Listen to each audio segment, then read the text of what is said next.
For a message from Dr. Matthews. I'm almost thinking about just calling this a message from detention because I've been having some of the most wonderful moments, like teachable moments, learnable moments in detention. It's been really interesting to see this happening. What happened today? Again, I was hosting detention as dean of students at Craigmont Middle School, Memphis, Tennessee, after school. And I had only 4 students to show up, one of which was a young man who I was really looking forward to speaking with at some point. But in my role, there's so much going on that there's not always a lot of time just to hold particular specific conversations one-on-one if it's not a disciplinary issue or, a pressing issue at the time.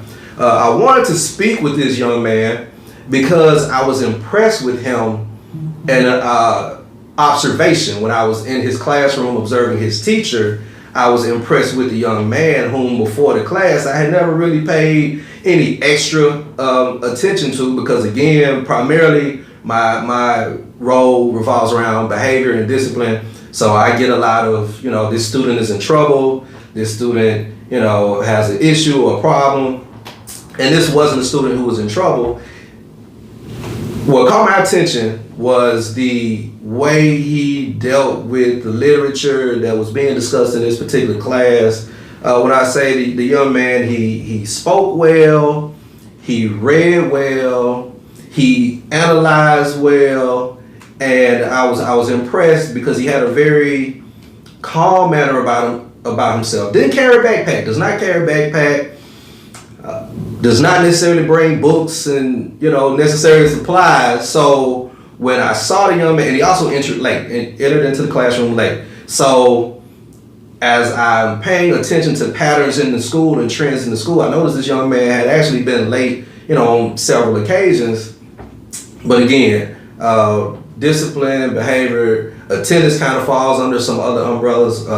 So anyway, I got to speak to the young man today as he was in detention for some, hallway violation, no real big deal type deal. But I decided to look at his grades, and when I pulled up his grades, I was surprised because, it was a couple C's, couple B's, a D in the class, and I'm asking the young man, I said, how are you making C's and D's? And I see how intelligent that you are. And one of the classes that he had a C in was his first class of the day, which was a class that I was able to observe and to see that, he was really intelligent and critical thinker. And he said, well, I'm late. He said, I don't always have the notes because I'm late. I said, well, why are you late? My mom had to take my sister to school. We had to wait on her because she'd get dressed slow. And I'm like, okay, interesting. Well, what about your other class? Well, I don't really like to do the homework in there. I said, you don't like to do the homework?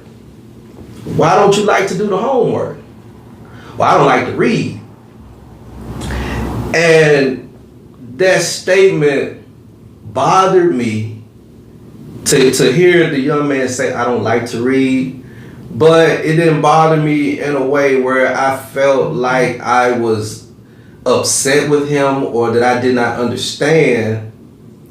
I asked him why he didn't like reading. He said, I don't know. I just don't. So my question to him became, let's say all of the electricity went out globally. There was no more microwaves, no more refrigerators. Restaurants couldn't function, and the only way you could eat was to hunt. What would you do? He said, well, I would hunt. I said, well, what if you didn't like hunting? He said, well, I would fish. And I thought that was a real smart answer. He said, if he didn't like to hunt, he would fish. I said, well, what if you did not like hunting or fishing? What would you do then? And he stopped and he looked at me, he took a pause. He said, I don't know, Dr. Matthews. I said, you would hunt and fish to survive, right? Yes, sir, I would. I said, even if you did not like to hunt, even if you hated fishing, you would still hunt and fish to survive? Yes, sir. I said, why? Because I want to live. I want to survive. So I would hunt. I said, son, reading is survival in America in 2019. What can you do without reading, without the ability to read and read well and comprehend? What can you do without that? His response to me was nothing. He said, I wouldn't be able to do anything. I said, so what do you want to do with your life? He said, I want to move into, I want to play professional sports. So, okay. I said, well, what about after sports? Law enforcement. I said, okay. So if you're in law enforcement, judges enforce the law, lawyers enforce the law. How can you enforce the law if you won't read? If you don't enjoy reading? If you're not willing to read, how can you do that? And the conversation, it kind of dwarfed, and we started talking about the fact that he wants to play professional sports. And then my question was, okay, do you know how it works when you make a pro roster? No, sir. I said, we know a lot of athletes have agents, and they have accountants, and they have lawyers, and all of those people take their money, get paid from them. And if you can't read, those people can take a lot of your money. You may get a $10 million contract and pay 10% out to an agent and pay other percentages out to other people who work for you, and all they do is read for you. He was surprised he never heard that kind of conversation. And we talked about, I told him, I said, so if you got this big old plate, because you know how to play, right? You're a great athlete. So people, they give you steak, and they give you chicken, and they give you greens and cabbage and yams and salad, and they give you all of this food just because you can play athletics. But for you to make the team, everybody has to eat off of your plate. Everybody gets to eat off of your plate because of your talent. Are you going to trust people that you don't even know to come and eat off of your plate because you can't read? Because you don't like to read? Are you comfortable doing that? No, sir, I'm not. It's okay. You want to buy a house one day? Yes, sir. I said, well, you know, there are different kind of loans out there. You ever heard of the Great Recession? He said, no, sir, I never heard of the Great Recession. I said, it was right around 2008. A lot of people lost their homes due to foreclosures, and banking issues. And I gave him a really easy explanation. Say, there are different kind of rates that you get when you buy a house, and some are fixed, some are adjustable. I said, so what do you think adjustable means? He said, it can move. I said, you good. I said, what do you think fixed means? He said, stay the same. I said, you're great.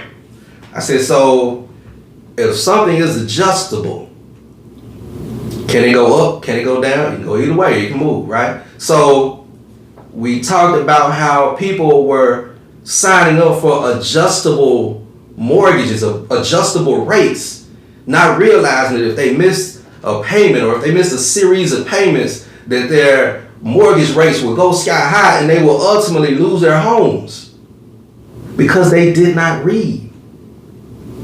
Because the people they trusted to read for them were not worthy of their trust. Now, instead of paying $900 a month, you're paying $2,000. You can't afford $2,000 a month. If you could, you probably have a bigger house. So we had those conversations, and it just dawned on me.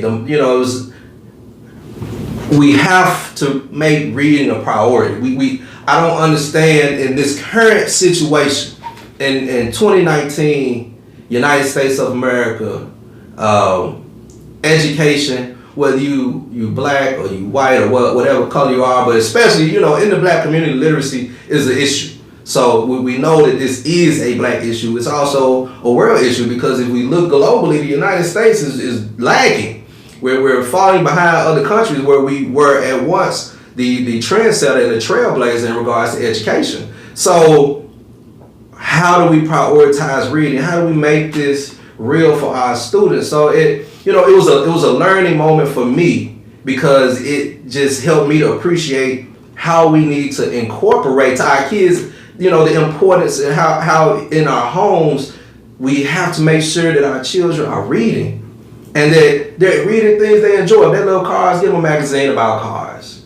Find out what they're interested in and find reading material on their level about things they enjoy so that they can get in the habit of reading and enjoying reading and not looking at it as work because they're not good at it.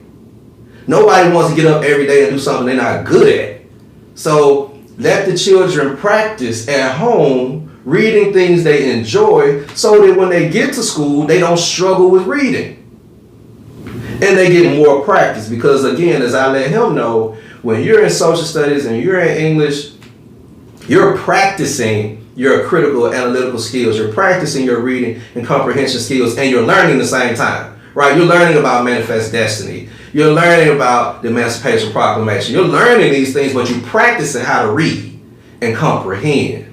So the more practice you get when it's time for that NFL, NBA contract, when it's time to sign that record deal for your singing, your dancing, your acting, right? When it's time to make your own business, start your own company, when it's time to buy your own home and your own car, you can read contracts. You can read things that are important and make important informed decisions that won't land you broke. So, again, very simple message. Just a moving story that I thought I'll record and share with you guys. We gotta make sure our children are reading. We gotta make that a high priority. That's the message. So until the next time you get a message from Dr. Matthews, walk in your purpose.